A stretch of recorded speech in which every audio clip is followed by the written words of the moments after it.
Hey, how's it going, everybody? Charlie Wilson here, aka Sinister Charlie. Welcome back. Hi. Yeah, we got the most gangster Green Beret, Robert Howard, Bob Howie. Never heard of him.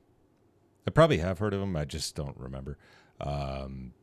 If you're new to the channel, I was in the Navy, but I was in the Seabees, so it's a lot different than the normal fleet side.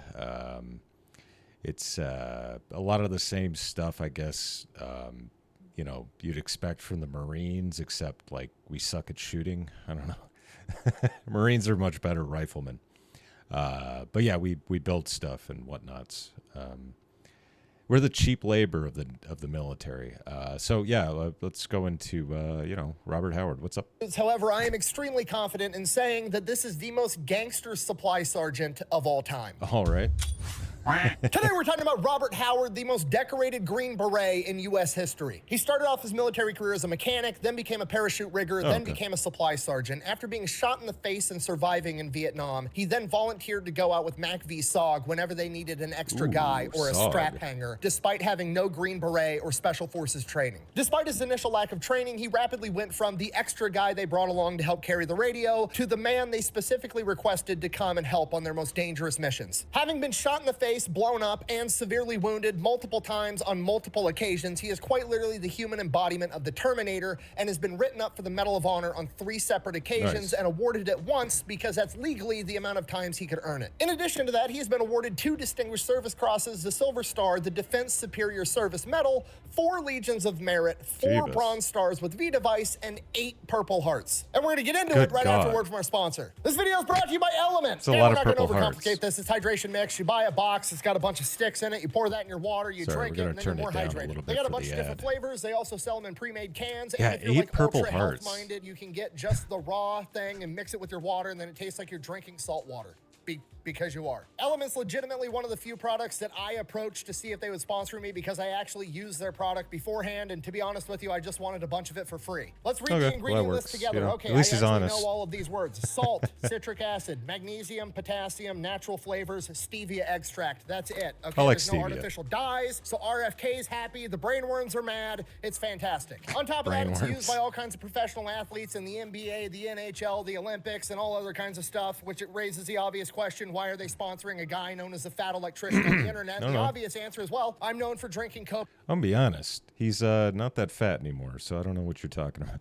amounts of alcohol on the internet, I feel including at duped. the Pentagon. Better knowing how much paperwork went into getting First one to finish a White Claw on the Pentagon. To be completely honest with you, Element is probably the only reason me and the boys over at the Unsubscribed podcast were able to finish our last live tour, because I don't think we would have made it to all the venues without it. So yeah, if you want to give it a try, head over to DrinkElement/Fat nice Electrician. endorsement. Doesn't matter if you're an old customer or a new customer, you're going to get a free sample pack with your order. Let's get back to the video. Okay. Faja. All right, our story begins on July 11th, 1939, when Robert Howard is born in Opelika, Alabama. When he's 4 years old, his dad is drafted to go off and fight in World War II in the Pacific, and when dad comes back, he suffers from what I can only describe as undiagnosed PTSD and has a crippling alcohol problem. From there, dad works... I had that pretty bad. I didn't get my stuff diagnosed until about 5 years after I got out of the Navy. And, yeah, my alcoholism was a real problem.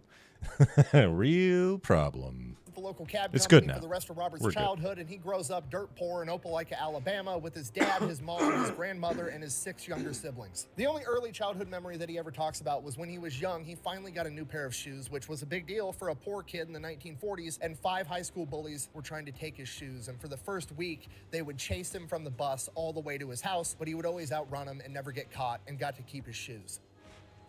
That boy sure is a running fool. After seeing this, his grandmother pulled him aside and said, "Robert, you don't run away from your problems, you run towards them." The very next day, he comes back home from school, beat up, but he still had his shoes. From here, Robert continues to grow up, and he is pretty much a brick shithouse of a young man, being 6 foot tall, 170 pounds, extremely athletic, and good at sports. Despite that, he drops out of high school to help his family make money and goes to work with dad at the cab company. When he's 17 years old, he gets his GED and then wants to enlist in the military.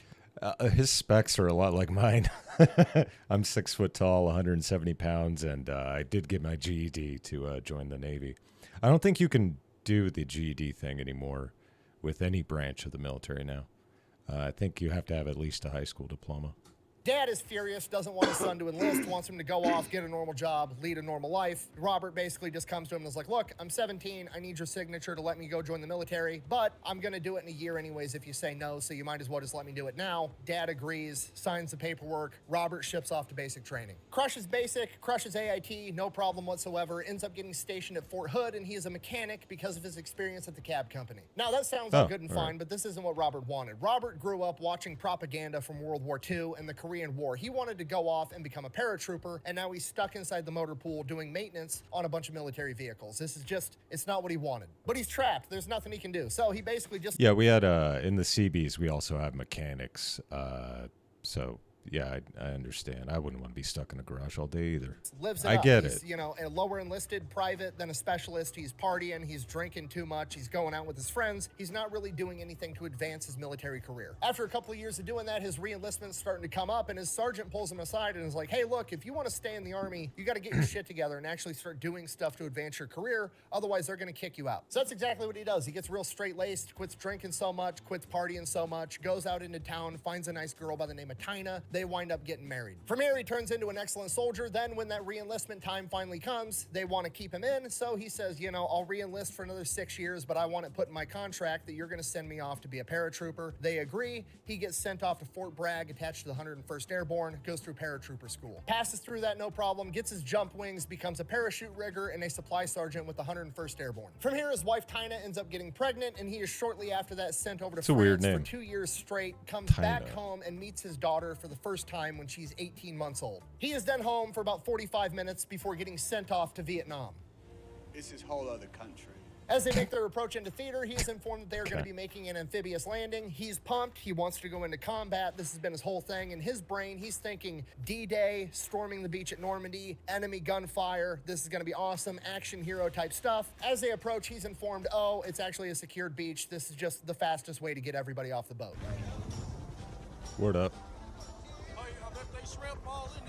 So, not the excitement he was looking for, but whatever. They pull up in the Higgins boat, they drop the hatch door, he's told that they're on the beach, he steps off, full of all of his gear, 120 pounds worth of shit. He then sinks 12 feet to the ocean floor and almost drowns. Oh, well, From that's here, nice. it's 6 weeks of just moving closer and closer towards combat, and it's just a giant nothing burger. Nothing ever happens, they're just driving the trucks closer, marching, getting to where the actual combat is. As they get closer, things start to escalate. Sometimes there's, you know, incoming mortars, sometimes there's enemy sniper fire. Yeah, but as you really, do. it's just kind of boring. Nothing ever happens. Never sees any bad guys. Nothing. And then I'll be honest. I assume Vietnam was a hell of a lot different. But yeah, nothing really ever happened when I was in Iraq. A couple IEDs, and then you'd see IEDs going off in the distance when you were doing convoy security. But yeah, they never shot my weapon. Never got shot at. one day they get ambushed. Nobody was expecting it. It's a giant clusterfuck. His Very officer in boring. charge is kind of like panicking, doesn't know what to do. He's froze up, not giving any orders. Howard runs up to him and is like, what are we doing? What's the plan? Guy doesn't have anything, so he's just like, point to a spot on the map you want me to defend. I'll go defend it. Gives Howard a location. Howard grabs some guys and sets off to defend that perimeter. Once he gets to his position, he starts setting up the perimeter, getting his guys set up with And by the way, fire. And you have to notice. Sorry to keep pausing it, but you have to notice that they didn't have like legit body armor back then. Like they didn't have sappy plates and stuff. It was all like just flak jackets and stuff. It's crazy. It's insane. while he's doing that, he winds up getting shot in the face with an AK-47, right in the cheek, passes through his mouth, knocks out a bunch of his teeth, and he wakes up in the hospital. And wouldn't you know it, the guy in the bed next to him is actually his buddy from airborne school that apparently has went on to become a Special Forces Green Beret. They wind up hanging out the entire time while they're both recovering in the hospital. Then one day, Green Beret guy is getting ready to leave. His colonel comes to pick him up, and he recommends to the colonel, like, hey, this is my buddy, Robert Howard. We could use a guy like him out in the field. And the colonel's like, is that so? You think you want to do this? And Robert Howard is like, yeah, anything to get me into the action. And he just kind of nods and walks off. Howard has to spend a little bit more time in the hospital recovering. Once he's fully recovered, he basically forgot that conversation even happened. Oh, right. Ships back off to his unit with the 101st, gets there, and his commanding officer is like, Howard, there's a chopper waiting for you. They got to take you somewhere. And he's Oh, like, nice. what? Where? He's like, I have no idea. Apparently it's Special Forces and it's top secret. They're not telling me shit, just to tell you to get on the chopper. So he gets on the helicopter that flies him to Saigon to the Military Assistance Command of Vietnam, aka MACV. While he is there, he is offered the opportunity to assist the Studies and Observations Group, a top secret military unit that responds directly to the White House and the Joint Chiefs of Staff that the government will not admit even exists for decades afterwards. From here, he is told that this is strictly voluntary. He does not have to do this, but if he does want to, he'll be operating inside of foreign countries, Laos and Cambodia, two places America is not supposed to be. Also heard we're in fucking Cambodia right now. Cambodia? Man, you kidding me. Because of that, on these missions, he will be going behind enemy lines with nothing that identifies him as an American soldier, and if he is killed or captured, which there is a high likelihood of, the American government will sweep it under the rug and say they know nothing about it. Now, I can only assume hearing this, Robert is like, okay, so let me get this straight. Insane. You want me, a supply sergeant, to go out with the Green Berets in a country we're not supposed to be in the most dangerous combat that you have with a super high casualty rate, with no Green Beret training whatsoever. And the American government is like, yeah, that's exactly it. And, you know, if you survive for like 6 months, we'll send you back home to America, and then you can get your Green Beret, and we'll get you the training then after you've already done the job.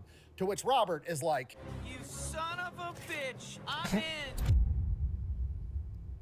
Fast forward, Robert shows up to a SOG forward operational base, and he is blown away because it is not like any other military operation he has ever seen. Robert is straight-laced, clean-shaven, right uniform, right place, right time, and everybody else on this operational base is just walking around in whatever clothes they want. They've got beards, they've got ponytails, don't look like the military.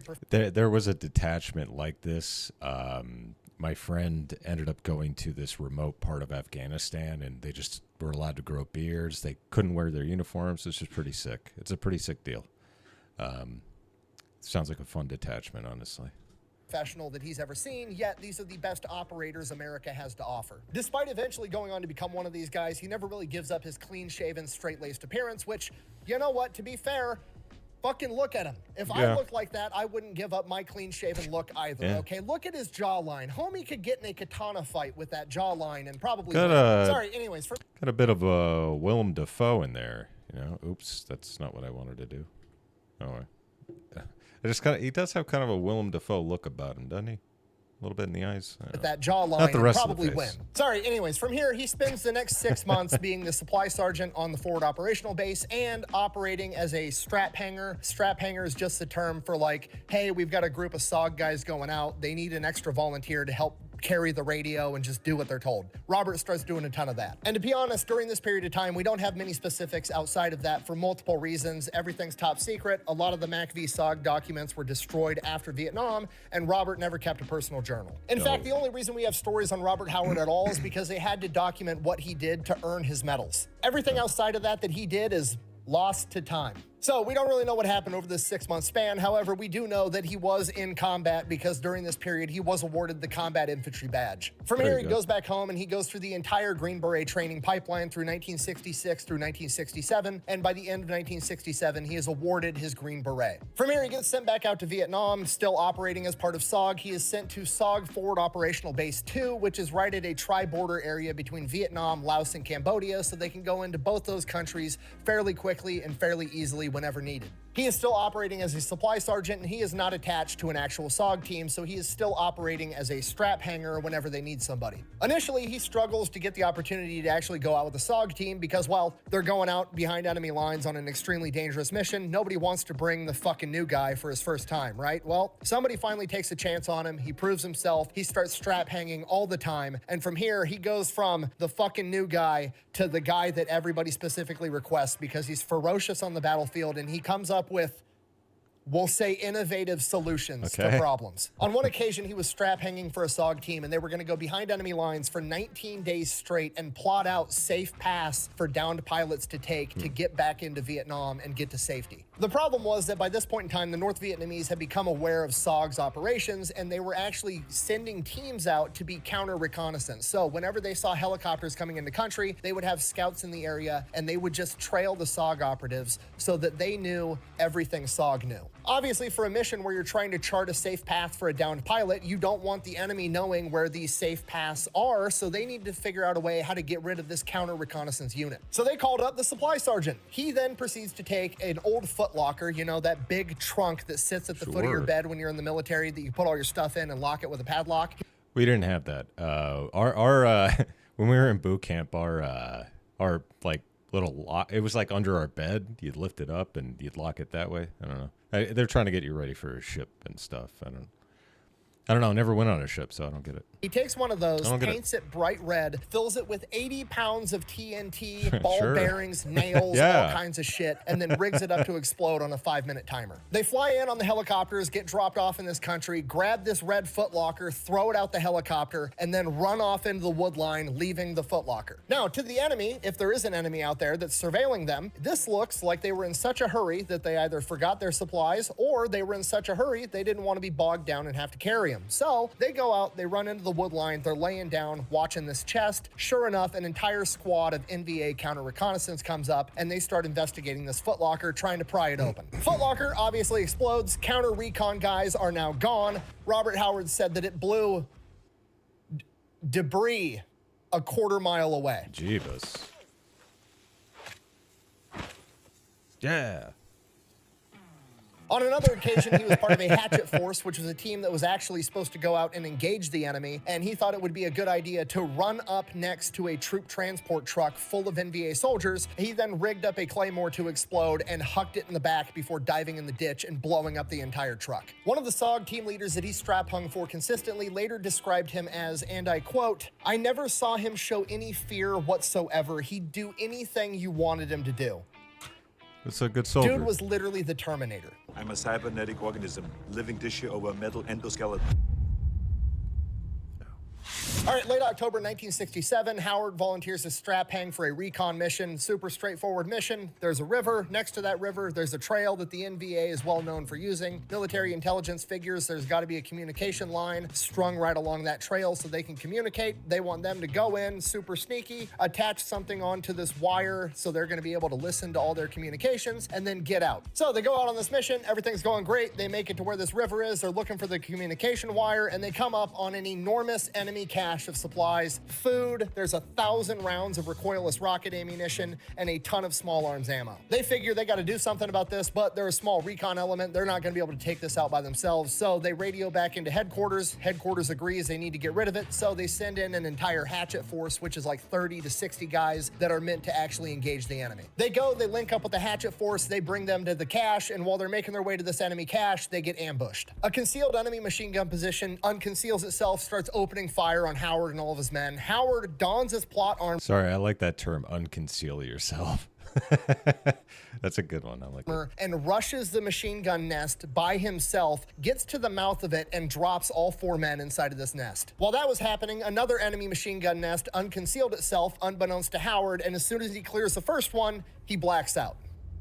What happened? Where he got lit up by that second machine gun nest, and when he comes to, he's shot through his left shoulder, he's got a broken clavicle, and he's got blood all over his face. He was just shot in the face again. In hindsight, he thinks it was a ricochet because it didn't penetrate his actual skull. Regardless, he's not doing that great. So he lays there and waits for the medic to come help him out. No, I'm just kidding. He starts crawling towards the other enemy machine gun nest after being shot, and he starts making his way there, and then he starts taking fairly accurate fire from an enemy marksman off in the distance, grabs his CAR-15, returns fire, kills that guy, continues crawling to the enemy machine gun nest, gets right up to the mouth of it, and hits it with a grenade.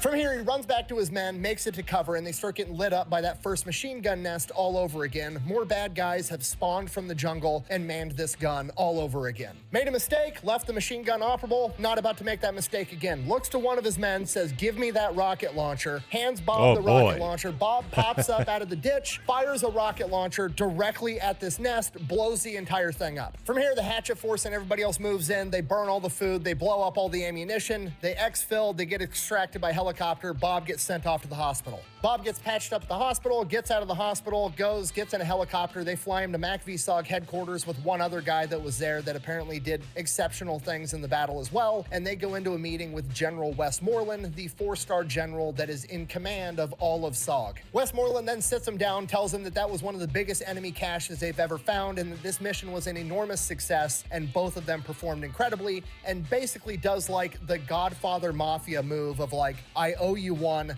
What do you guys want? First guy tells General Westmoreland he wants to get commissioned as an officer and go off to flight school because he wants to be a pilot. General Westmoreland's like, done. Turns to Howard. What do you want?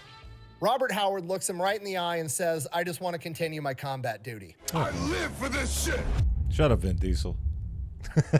From here, Bob gets back to SOB2, continues his duties as a supply sergeant, and the base commander informs him that he has written him up for the Medal of Honor. He would not wind up getting awarded it, though. It would get downgraded to a Distinguished Service Cross. Second week of December, they think they know where a battalion headquarters is for the NVA. They want to send in a big team and take them out. Basically, they're going to send in a team, get eyes on headquarters, call in an accurate airstrike, blow the entire thing up. That being said, they're expecting heavy contact, going to be a super dangerous mission. Call in the supply sergeant. So they go in, they get inserted miles and miles from where they think this headquarters actually is because they want to be able to sneak up through the jungle. As soon as the helicopters touch down, they get ambushed. During this ambush, Bob ends up getting shot through the right shoulder and getting his forearm sliced up from shrapnel. Despite that, they fight off this ambush and Bob refuses to get extracted. According to him, it wasn't that bad and he didn't want to be the reason they ended the mission. I am a machine. From here, mind you, after being shot and hit with shrapnel and getting attacked by an ambush, they then proceed to walk 2 days through the jungle to get to where they think this battalion headquarters is. So Bob and the other 9 guys in this 10-man element make it to where they think it's at. The headquarters is there. They start observing, they're looking around, they're seeing what's going on, they're watching everybody, you know, getting intel. And they come to the realization, this isn't 1 battalion, it's 2. It is now 1,000 versus 10. But that's okay, it's not a big deal. They're not trying to engage the enemy in a 10 versus 1,000 battle. They're just there to call in the airstrike, which is exactly what they do. They call in the airstrike, a bunch of enemy soldiers take off running into the wood line, abandoning their HQ. They blow the HQ all to shit, at which point the airstrike is done and Bob's looking around like, they fucking missed some. So Bob goes in there, brings the other 9 guys with him, and they burn down all the rest of the buildings and tents and blow up the rest of the supplies. Then they hightail it out of there. As they're headed back to the extraction point, they run into a bunch of the soldiers that had abandoned their HQ, and they adopt a defensive position, get in a huge firefight. Over the course of this firefight, Howard and other estimates say somewhere between 30 and 40 NVA were killed. Helicopters show up to pick them up. Everybody starts boarding the plane, and wouldn't you know it, Bob, aka the only guy that's been fucking shot and blown up, is the last one to get on the helicopter. A few days later, on December 10th, Bob would be awarded the Bronze Star with V device for his actions during this mission. That means with valor, by the way. You know, it's messed up. The only medal I ever got, that the one that was like the biggest medal, was my Navy Marine Corps Achievement Medal. It was for being a convoy security gunner in Iraq. And I was also the Navy Fitness Coordinator, which is pretty easy considering that you just lose weight constantly anyway when you're on those 12-hour missions and you're sweating your ass off. So that's pretty easy for me. So just putting that out there. Bob gets patched up, goes back to being supply sergeant on SOB2, continues going out on strap hanger missions. Like I said earlier, we don't really know the details of every single mission because all the documents were destroyed, and we only know the accounts of the missions where he earned a major medal. The next of which would come on May 14th, 1968. He goes out on a mission. They wind up getting ambushed. During the battle, Bob gets shot in the left shoulder, the right leg, and he gets blown up and has shrapnel all over him. Of course he does. Despite that, none of it pierces the plot armor. He continues to fight through the ambush. After the ambush is over, he gets medevaced and sent back to the field hospital. His wounds are too serious for the field hospital, so they have to send him to Japan to a specialized hospital against his will. He recovers in Japan until he's stable enough for the flight back home to America. He is then sent to Fort Bragg. While in Fort Bragg recovering, his wife comes up from Texas with his daughters, and they're living in temporary housing, and one day he gets notified that he has to come to some award ceremony. Some fancy general's giving out a bunch of awards to a bunch of people that have earned him, so he tells his wife, like, hey, we got to go to this award ceremony, and she's like, oh, are you getting an award? And he's like, yeah, I'm getting an award or 2 or whatever. So they show up to this award ceremony. The general's calling people up, giving out awards, and like, if you've never been to a military award ceremony, if you get an award, they read the entire citation for why you're awarded the award. They give it to you, shake hands, salute, yada yada. Robert Howard's turn rolls around. He goes up there in front of the general, and the general then has to award and read the citation for 3 Purple Hearts, 3 Army Accommodation Medals, a Bronze Star with V device, and a Distinguished Service. Dude, don't lock your legs during that. Holy shit. That's a lot, man. That's a lot to sit through. Stand through. Ugh. Service Cross, all back to back to back. Oh, is that it? It's like a 45-minute affair of a general just reading to a crowd of people the stories of Bob basically being the main character. He probably hated it. And the entire time, presumably his wife and daughters are sitting in the crowd like, I had no idea I was married to fucking Rambo. He is back at SOB2, and he is no longer a strap hanger and supply sergeant. He is a full-fledged SOG infantry guy, and he is going to be leading teams. By November 10th, a SOG team goes out on a mission. They end up getting pinned down and are not able to get extracted. The best estimates is this is not conventional NVA forces. This is some type of special unit that has been brought in to go toe-to-toe with SOG, and they need to go in there with a bunch of more guys and finish the job. This mission would go on to become known as Slam 7, when a massive SOG force, 115 men, all go in to help recover this team. So the choppers come in and they're taking fire in the landing zone immediately. Howard jumps out of the helicopter when it's still 15 feet above the ground and starts returning fire, killing 2 enemies immediately. They continue fighting through this ambush. They make their way to this SOG recon team, and it's a scene out of a horror movie. All of the members of this recon team have been executed. Ooh. Every one of these guys was severely wounded in battle, and then they were executed by being shot in the head by the NVA. While other men are still engaging the enemy, Howard and some of the other leaders on the ground are examining the bodies. They're going to recover the bodies, and Howard notices that one of the men's eyes is tracking him, even though he's been shot in the head, in addition to having 19 other gunshot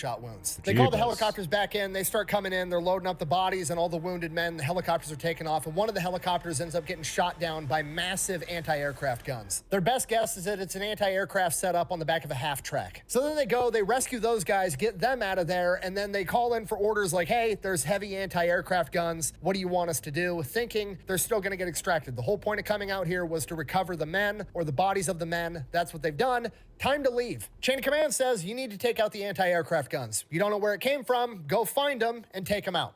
Son of a bitch. Okay, this just turned into an overnight operation. They bed down for the night. They get ambushed in the middle of the night with grenades and mortars, one of which peppers Howard's entire backside with shrapnel. Howard then calls in air support, orders his men to only return fire with 40mm grenade launchers because that's not going to give off a muzzle flash, giving the enemy their position. Airstrike comes in, the NVA leaves, they're cool for the rest of the night. The next day, this massive element of about 100 men now is still moving, looking for these anti-aircraft guns, and the entire time they're just thinking like, this is too big of an element, we're too far behind enemy lines, this is a horrible idea. Day after that, they're completely out of supplies. They need food, they need water, they need more ammunition. None of these guys were planning on this being a multi-day operation. So they call in a supply drop, they get the supplies, they got food, they got water, they got ammo. The only problem is they're behind enemy lines, and now the enemy has a general idea where they're at because they saw the supply drop. They get surrounded by the NVA, they have to hunker down, a massive firefight ensues, and they have to call for extraction or they're all gonna die. Helicopters start showing up, they're getting the wounded on board first, they're starting to get some guys out of there, and then like the third helicopter gets shot down, and now they have to go rescue those guys too. So Howard leads a team, and they go rescue the crew from the downed chopper, get them back while they're still loading choppers and getting people out of here. Remember, they got 100 guys, and you can only fit so many on a helicopter. They're trying to coordinate the choppers landing in between waves of NVA attack. That way the choppers aren't getting shot down while they're in this massive firefight.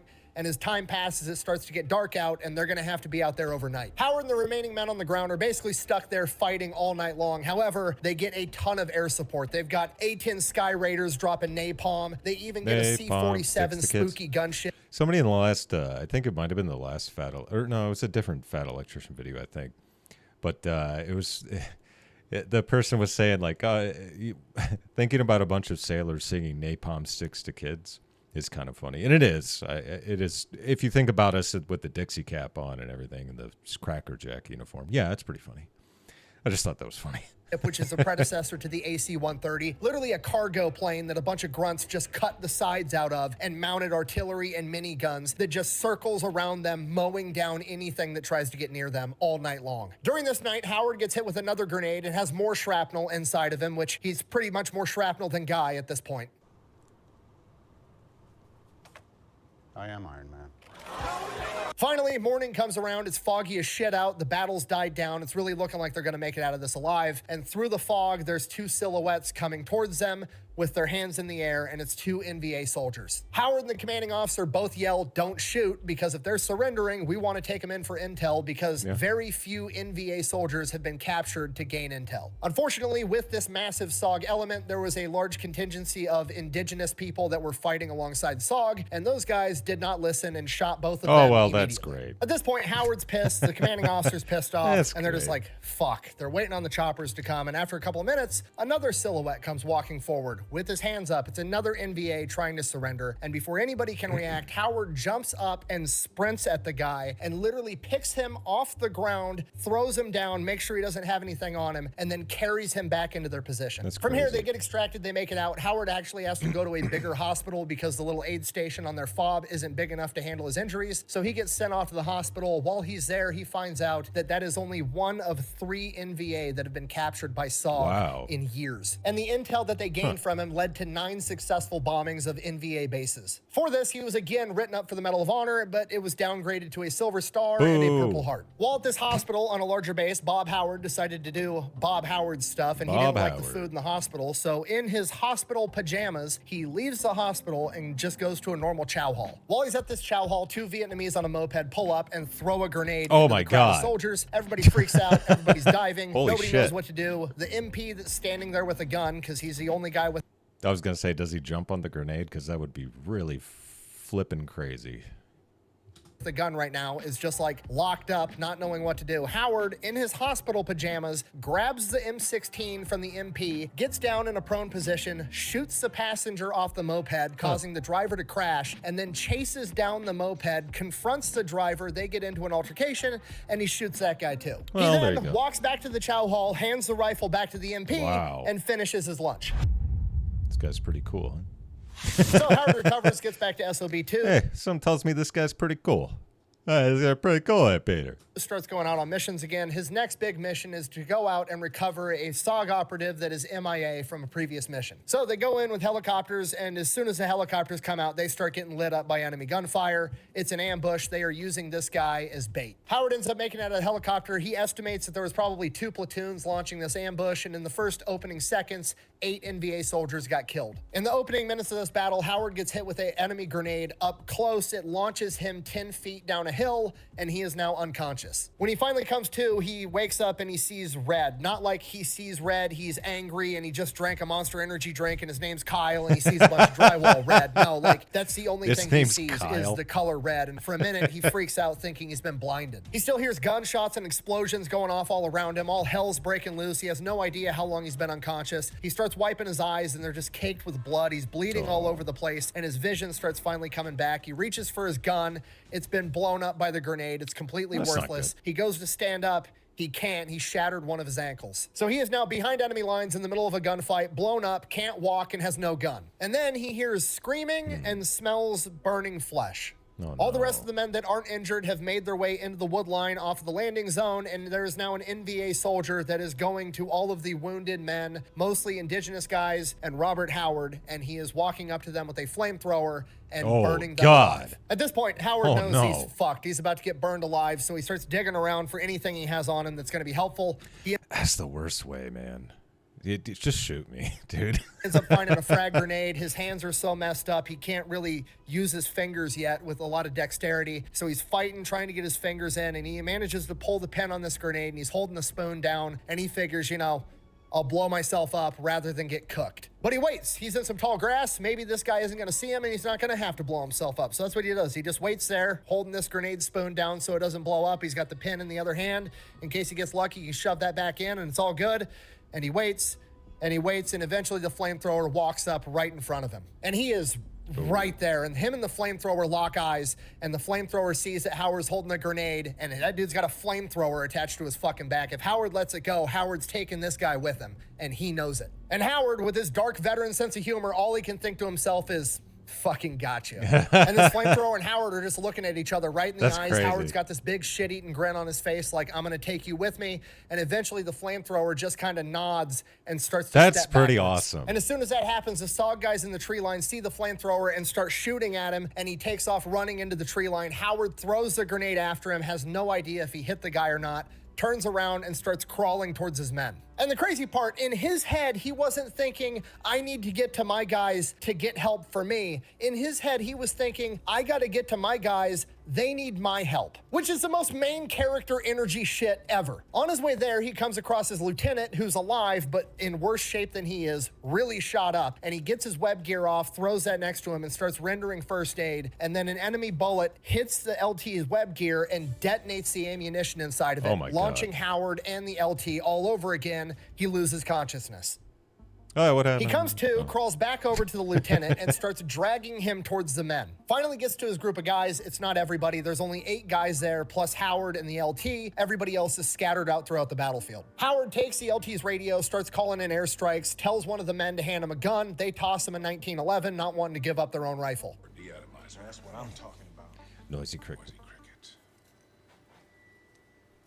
As he's calling in these airstrikes, a squad of MVA charge their position with bayonets, wanting to take him alive. Howard ends up shooting 3. His men take out the rest. Howard's still on the radio. They're sending in gunships. As the gunships are approaching, one of the indigenous fighters that's with him ends up taking a bullet to a smoke grenade on his web gear, freaks out, throws that off of him, and over the radio, Howard hears, "Where are you in relation to that purple smoke?" And Howard's looking at this in front of him, is just like, That's us. As the gunships arrive, the battle kind of dies down a little bit. Howard takes the moment to set up an actual perimeter, directing his men's fields of fire, and he's sending runners out to other small groups of SOG guys that got separated, and he gets everybody on the ground consolidated. He now has about 30 men. From here, Howard asks the medic how his lieutenant's doing. The medic says he's doing everything he can, but he doesn't think he's gonna make it, to which Howard replies, and I quote, "Make him make it." Howard then brings in all the able-bodied men that he has them consolidate ammunition, and then pretty much just tells them how it is. We're not moving anymore. We're going to stay right here. You're going to fight or you're going to die, and if you try to run, I will shoot you myself. Everyone fights, no one quits. If you don't do your job, I'll shoot you.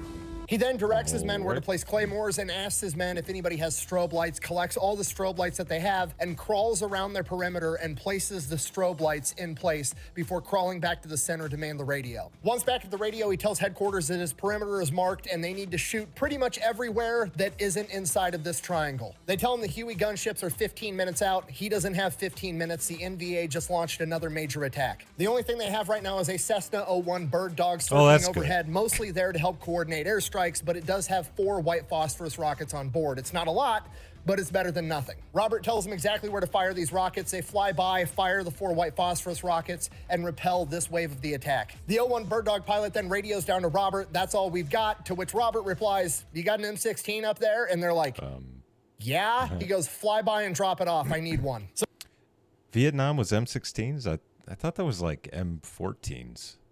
Maybe it's different. Maybe they just got the M16s. I don't know. So now at least he's got a gun, and he's got to survive another 10 minutes before the Huey gunships get there. NVA launches another attack. This time they're trying to come through a creek bed. Robert directs his men to use 40mm grenades and just start lobbing them into this creek bed and repels that wave of the attack. The next wave comes. This time they're coming towards the same place that Robert had all of his men place all the claymores. They let him get up close, detonate the claymores, repel that wave. Finally, the Huey gunships show up, but it's getting dark out. They can't see much, so Howard has to direct their fire from the radio on the ground. And this goes on for hours. When the Hueys run out of fuel and ammunition, they get cycled out with a Moonbeam gunship. And when that runs out of fuel and ammunition, they bring in F-3 Phantoms. They're just cycling out whatever aircraft they have to get Howard the fire support that he needs, and the entire time he is on the ground directing their fire. He is quite literally like an orchestra conductor guiding a symphony of destruction all around him. And this goes on for 4 hours before Howard gets word that Hueys are on their way to come extract him. The first Huey shows up, they get it loaded. Dude, I just wonder, like, how do you go back to a regular life after all this? Like, it's got to be insane. I don't even want to think about it. Up with wounded, dead, and indigenous fighters. Howard, even though he's injured, refuses to leave the combat zone. First Huey takes off. Second Huey lands. More men get loaded on that Huey. Again, Howard refuses to leave. He is the highest ranking man on the ground, and he is going to be the last one out. After the second Huey leaves, it is now just Howard, 2 other SOG guys, and 2 indigenous fighters. As the third and final Huey pulls up, they get the 2 indigenous on board. 1 SOG guy hops in the helicopter as Howard and the remaining SOG guy get into an argument right at the helicopter. Howard has just seen the dead body of his lieutenant off in the distance. He was originally loaded on the first helicopter, and because he had passed, some of the indigenous fighters decided they were going to throw his corpse out of the helicopter to lighten the load so the helicopter could get out of there faster. Robert Howard is not about to leave his lieutenant out there. The other SOG guy in the helicopter hops out, and the 3 of them go out, retrieve his body, drag it back to the helicopter, get him loaded up. The other 2 SOG guys get loaded in the helicopter and then pull Howard into the helicopter as he is the last man out. Medal of Honor. From here, Howard is immediately shipped off to a hospital in Saigon to be treated for his injuries. The chain of command then debriefs all of the remaining men that they have, and pretty much everybody has the same story. They all would have died if it weren't for the leadership of Robert Howard. The men on the ground were credited with 25 to 50 kills, and the airstrikes directed by Robert Howard were credited with at least 50, most likely more. For this, Robert Howard is awarded a second Distinguished Service Cross and written up for the Medal of Honor for a third time. After the debriefs, a couple of days go by. Nobody's really expecting to see Robert Howard anytime soon. If ever again, he might be going home for good after the extent of his injuries. And sure enough, like 4 days later, he shows up in hospital pajamas to SOB2. He was apparently satisfied with how much he had recovered in 3 days and thought the medics on SOB2 could handle the remainder of his This guy's like Wolverine. What the fuck? recovery. So he went AWOL from the hospital, hitched a ride back to SOB2, and he's planning on going back out on missions already. No, you're not. I know I've already said this, but the dude is literally the Terminator. He can't be stopped.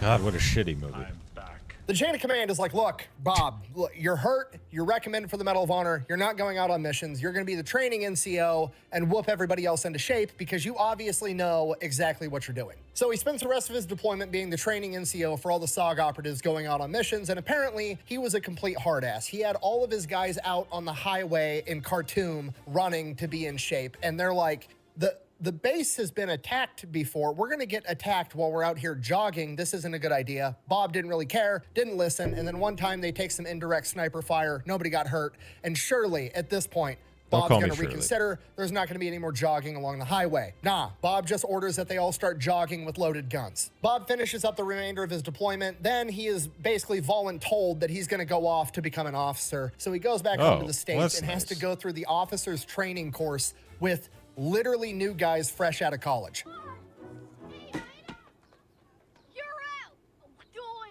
Oh, Doyle does rule, though. Which is hilarious. Could you imagine being some 23-year-old kid that's got a 4-year degree from college and now you're in officer training school to be an infantry officer and you're in the same class as Bob fucking Howard, the Terminator, who's got 2 Distinguished Service Crosses and like 5 Purple Hearts at this point? Even worse, could you imagine being this guy's instructor tasked with teaching him how to be an infantry officer? Obviously, he passes officer candidate school with flying colors. From here, they ship him off to Ranger School, which is one of the hardest programs in any military branch ever. He basically walks through it backwards and graduates as the Distinguished Honor Graduate, meaning he was literally the best guy in the entire class, which is super impressive regardless, but it's absolutely insane that Bob Howard was able to be the best guy in the entire cycle of Ranger School, despite having been blown up, shot multiple times, all the shit he's been through, and he's like 30 years old, and he's just smoking all these new recruits. After that, he goes to some other leadership school, then they send him off to Jungle Warfare School. Of all the schools he apparently needs to go to, they send him to Jungle Warfare School. After that, you know what's messed up? The last year I was in the Navy, they sent me to squad leader FTX field training exercises, and I was getting out in like 2 months. I don't know why they sent me there, and we blew up we learned how to do claymores and we threw some grenades and stuff, and it was like, this just seems like wasted training. I'm getting out. I didn't get it. Anyway, that's what the military does. They waste training. They send his ass back to Vietnam, to Khartoum, to SOB2. And the crazy part, he's pumped. He wants to get back and start going out on missions. He gets there. He's told that he's still waiting for the Medal of Honor. They're not going to be sending him out on missions. He's going to resume his role as training all of the new guys. From here, he does a great job. He knows when a guy's ready to lead the team. He knows when a guy isn't. He's training these guys, toughening them up, getting them ready. Sometimes he takes it a little bit too far. There was one time he loaded shotgun shells with rock salt and was shooting it at people. That's cool. It was Vietnam. It was a different time.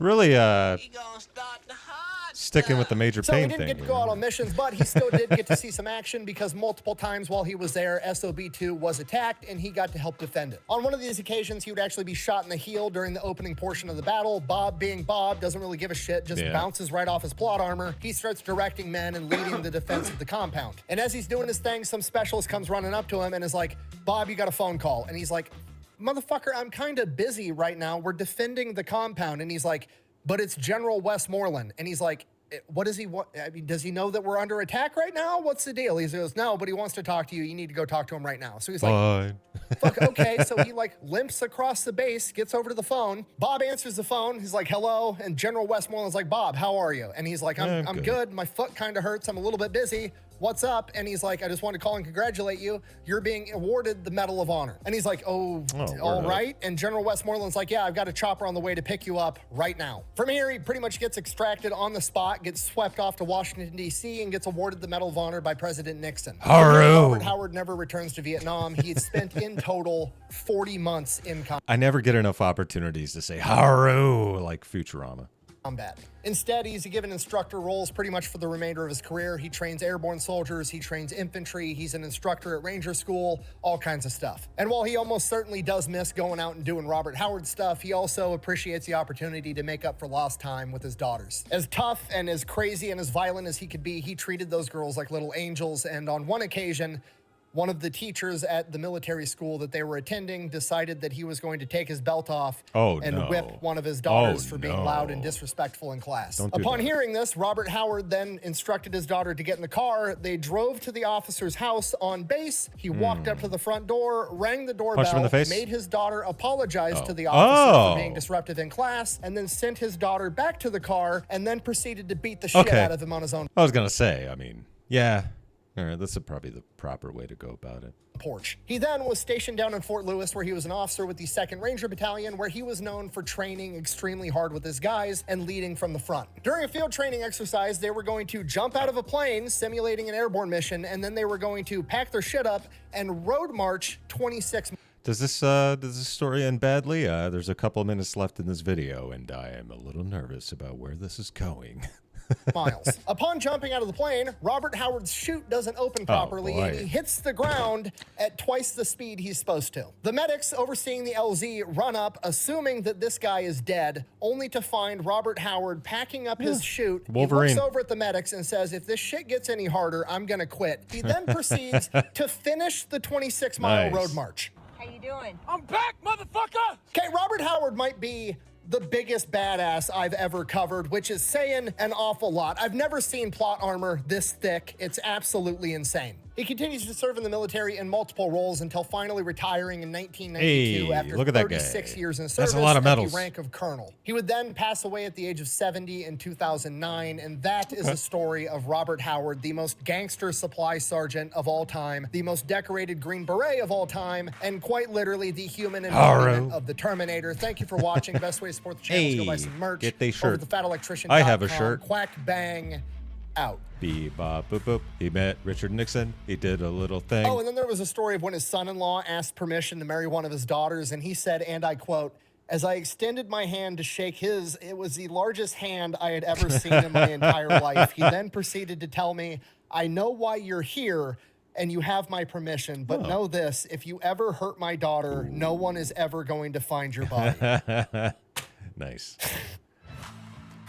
Never find your body. Never gonna find it. It's gonna be hard because he's gonna bury you in the desert. Probably. I don't know how long this song goes. I was down at the bottom of the hill, and there was a medic sergeant named Brown who got shot up pretty bad. But he come over to me, and I said, is the lieutenant still alive? And he said, yes. He said, we've got him down. He said, I've got an IV in him, but I don't think he's going to make it. I said, make him make it. Make him make it. I said, you keep that lieutenant. Yeah, that's pretty cool. Yeah, real badass over here. And I mean that with all due respect. Please don't come back from the dead and haunt me. Yeah, so there you go. There's the Fat Electrician.